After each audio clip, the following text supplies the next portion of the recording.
Pẹ̀lú àṣírí tó tú nínú ọ̀sẹ̀ tí a wà nínú ẹ̀ yìí, èyí tí ó di ariwo ńlá yíyún òbítíbitì owó táníjọba Nàìjíríà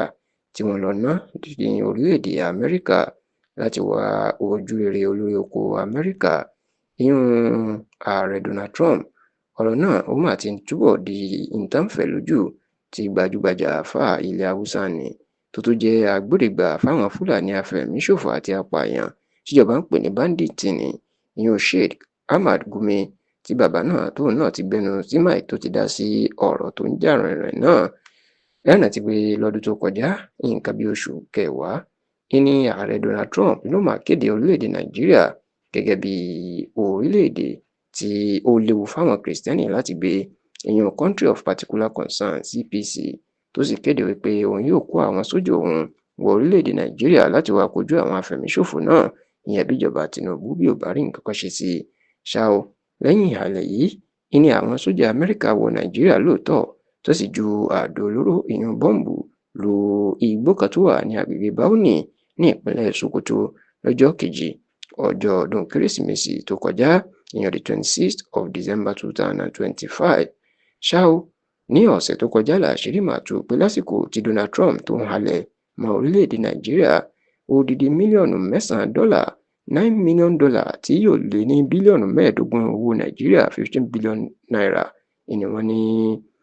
orílẹ̀-èdè Nàìjíríà ló lọ ná fún àwọn iléeṣẹ́ kan l'Amẹ́ríkà láti máa fi wá ojú rere Trump láti máa bẹ̀ ẹ́. Wọ́n ní iléeṣẹ́ kan, ìyẹn iléeṣẹ́ òfin kan tó ń jẹ́ Astralega ní ìpínlẹ̀ Kaduna ní ìjọba Tinubu ló gbéṣẹ́ fún láti bẹ iléeṣẹ́ DCI Group l'Amẹ́ríkà láti lọ́ọ́ máa bẹ Donald Trump wípé ọ̀rọ̀ ò rí bó ṣe sọ àti pé kò sẹ́ni tó ń pa Kìrìsìtẹ́nì nìkan lórílẹ̀-èdè Nàìjíríà. Ọ̀rọ̀ owó tabua yìí tí ìjọba Tinubu tó lọ san l'Amẹ́ríkà yìí ló máa di wàhálà tó di ariwo tó sì jẹ́ pé àwọn èèyàn wọ́n ń sọ oríṣiríṣi ọ̀rọ̀ nípa ọ̀rọ̀ náà. Ní báyìí níṣe ni Sheikh Ahmad Gumi náà ti sọ̀rọ̀ lórí ẹ̀ o nínú ọ̀rọ̀ tó kọ sórí ẹ̀rọ ayélujára rẹ̀ èyí tí tẹlifíṣàn Yorùbá Tòótọ́ rí, ìyẹn ẹ̀rọ ayélujára Facebook. Ní Sheikh Ahmad Gumi ti jẹ́ kó di mọ̀ pé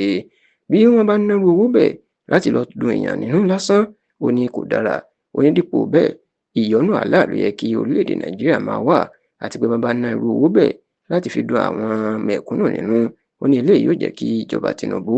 kó rí ojúrere Ọlọ́run, nítorí tó ní bí Allah bó bá wà pẹ̀lú èèyàn, ó ní èèyàn ò nílò ojúrere ẹnìkan tí ò gbádùn. Bí Sheikh Gumi bó ṣe kọ̀rọ̀ náà lédè òyìnbó rèé: Nigerians should lobby for Allah's pleasure. He is the greatest, the almighty. $9 million to enrich the poor will go well in the favors of God. And if Allah is with you, you don't need the approval of idiots.